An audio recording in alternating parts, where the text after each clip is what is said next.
Film की शुरुआत में एक फैमिली को दिखाया जाता है जो काम की तलाश में बिहार से पंजाब आते हैं, जिसमें उनकी दो बेटियां जेरी और चेरी भी होती है।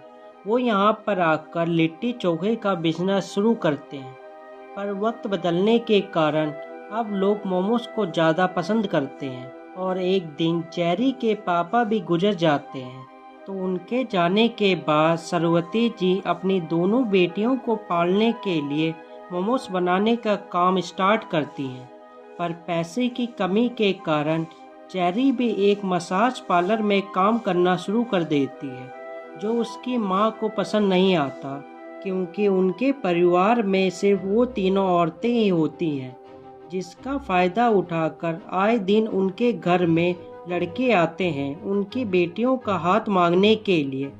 तो उनकी मदद करने के लिए वहाँ पर सिर्फ उनके पड़ोसी ही आते हैं, जो खुद सरस्वती जी को बहुत पसंद करते हैं। जब एक दिन ये तीनों बाजार में गोलगप्पे खा रही होती हैं, तो अचानक से उनकी माँ की तबीयत खराब हो जाती है, जिसके बाद ये उन्हें हॉस्पिटल ले जाते हैं, जहाँ पर इन्हें पता चलता है कि उनको लंग कैंसर है और उसके इलाज के लिए लगभग 25 से 30 लाख रुपए लगेंगे, जिससे ये सब बहुत परेशान हो जाती हैं। तो उनकी मदद करने के लिए उनके पड़ोसी अनिल कुछ पैसे देने के लिए उनके घर में आते हैं। तो सरस्वती जी उनसे कहती है कि इतने पैसे में मेरा इलाज नहीं होगा, जिसके बाद जेरी अपने पार्लर में मदद मांगने जाती है, तो वहाँ से भी उसे कुछ मदद नहीं मिलती। और एक मॉल के अंदर हमें पुलिस को दिखाया जाता है, जो वहाँ पर एक ड्रग सप्लायर को पकड़ने के लिए आए होते हैं। तो उन्हें एक आदमी के ऊपर शक हो जाता है, जो उन्हें देखकर भागने लगता है, पर पुलिस भी उसका पीछा नहीं छोड़ती। वो उसे पकड़ने के लिए उसका पीछा करती है, पर गलती से जेरी से टकराकर वो ड्रग सप्लायर वहाँ पर गिर जाता है, जिसके बाद पुलिस उसे पकड़ लेती है। और ये दोनों बहनें उस मॉल से बाहर आ जाती हैं, जहाँ पर उसके पास जिगरा और उसके बॉस टिन्नी पाजी आते हैं, जो उन्हें कहते हैं कि तुम्हारी वजह से हमारा आदमी पकड़ा गया, जिसने हमें देने से पहले सारा माल मॉल के टॉयलेट में कहीं छुपा दिया। तो तुम जाकर सारा माल मेरे पास लेकर आओ, जब तक तुम्हारी बहन हमारे कब्जे में रहेगी। जिसके बाद जेरी उन पुलिस वालों से परमिशन लेकर अंदर चली जाती है और उस टॉयलेट से अपना माल निकालकर वापस से टिन्नी के पास आ जाती है, जिसकी चालाकी देखकर टिन्नी पाजी भी हैरान हो जाते हैं, क्योंकि उसने उस ड्रग्स को अपने टिफिन के अंदर छुपाया होता है। जिसके बाद जेरी और चेरी अपने घर जाने लगते हैं। तो चेरी अपने बहन से कहती है कि जिगरा का पर्स वहीं पर गिर गया होता है, जिसे मैंने उठा लिया, और इसमें बहुत सारे पैसे होते हैं, जिसकी हमें बहुत ज़रूरत है। तो घर में उनकी माँ उन दोनों को अपने पास बैठाकर एक फ़ोटो लेने को कहती है कि अगर मैं कल मर जाऊं तो तुम इस फ़ोटो को अपने पास रखना। जिसे सुनने के बाद जेरी उस फ़ोटो लेने वाले आदमी को वहाँ से मारकर भगा देती है और खुद टिन्नी पाजी से मिलने के लिए उसके अड्डे में पहुंच जाती है, जिसका पता जिगरा के पर्स में पड़े विजिटिंग कार्ड से उसे पता चलता है। तो वो टिन्नी से कहती है कि मुझे काम की ज़रूरत है और मैं ये काम आपके लड़कों से अच्छा कर सकती हूँ।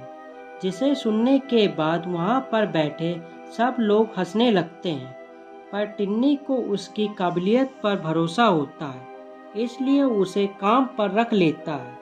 और अगले दिन उसे टिन्नी के ढाबे में बुलाया जाता है, जहाँ पर उसे एक टिफिन बॉक्स देकर उसे मलिक के पास डिलीवर करने के लिए कहा जाता है, जो कुल लोगों की नज़र में एक मछली पालन का फार्म चलाता है। और टिन्नी पाजी उसे कहते हैं कि तुम कभी भी ये मत पूछना कि हमारे पास ये माल कहाँ से आता है और मलिक के पास से कहाँ पर जाता है। जिसके बाद वो ड्रग्स लेकर मलिक के पास आती है, तो वो उसका फ़ोन पानी में डाल देता है, क्योंकि उसे हर समय लगता है कि पुलिस उसकी बातें सुन रही होगी।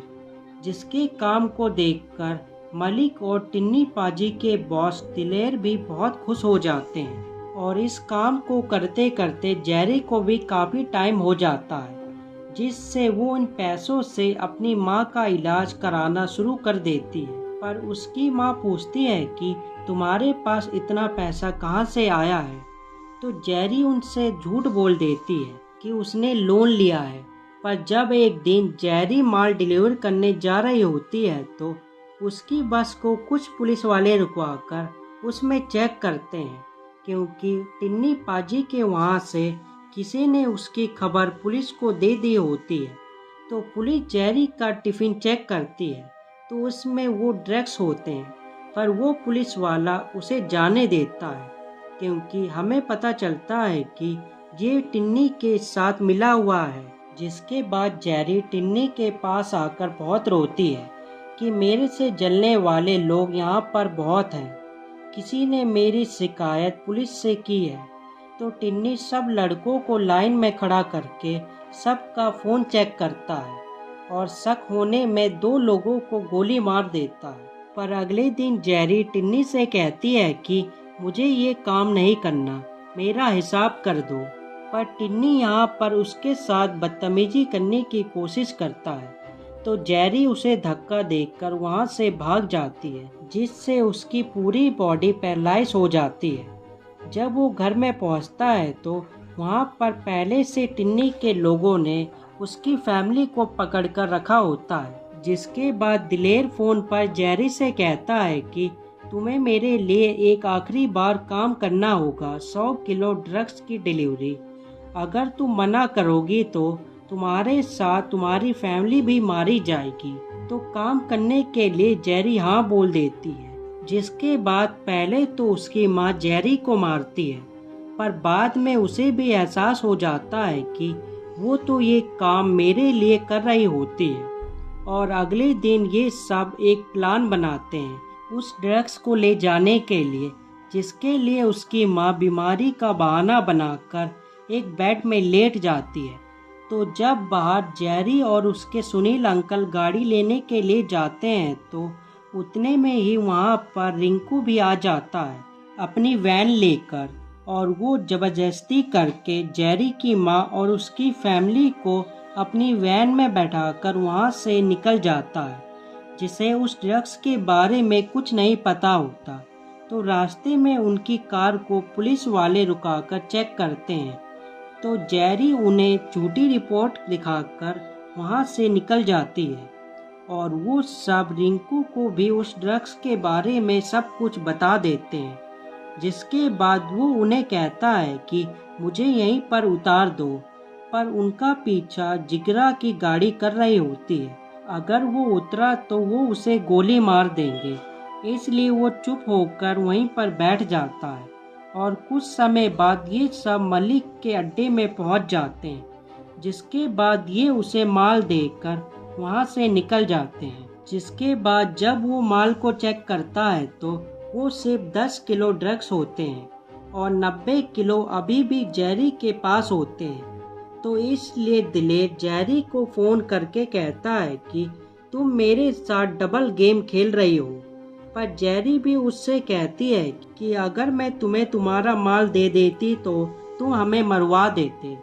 जिसके बाद इन दोनों के बीच में एक डील होती है। तो जेरी दिलेर को एक जगह में बुलाती है और उससे पहले वो पुलिस को भी उस जगह का पता दे देती है। जब पुलिस उन्हें पकड़ने के लिए आती है तो उससे पहले दिलेर के लोग पुलिस को ही पकड़ लेते हैं। तो जेरी को दिलेर पकड़कर कहता है कि मेरा माल कहाँ पर है। जब वो उसे माल का पता बताने वाली होती है, पर तभी वहाँ पर मलिक आकर उन सब के ऊपर गोली चलाना शुरू कर देता है, जिसका फ़ायदा उठाकर पुलिस उनसे बंदूक छीनकर उन्हें मारने लगती है। जिसके बाद वहाँ पर एक लड़ाई शुरू हो जाती है और उसी बीच में जेरी भी ऊपर जाकर अपनी फैमिली को बचा लेती है। और नीचे हमें दिखाया जाता है कि मलिक और दिलेर एक दूसरे को गोली मारकर वहीं पर मर जाते हैं। तो सबके मरने के बाद जब जेरी वहाँ से जाने लगती है तो वो पुलिस उन्हें कहते हैं कि तुम भी यहाँ से नहीं जा सकते। तो पुलिस वहाँ पर उन्हें रोक लेती है और कहती है कि हमारे बीच में कोई डील नहीं हुई थी। जिसके बाद जेरी उनसे कहती है कि सारा माल आपके घर में है। जब पुलिस अपने घर में फ़ोन मिलाती है तो उसे पता चलता है कि कुछ मसाज वाले आकर उस अलमारी को उन्हीं के घर में छुपा देते हैं। जिसके बाद पुलिस उन सबको वहां से जाने देती है और ये मूवी यहीं पर ख़त्म हो जाती है।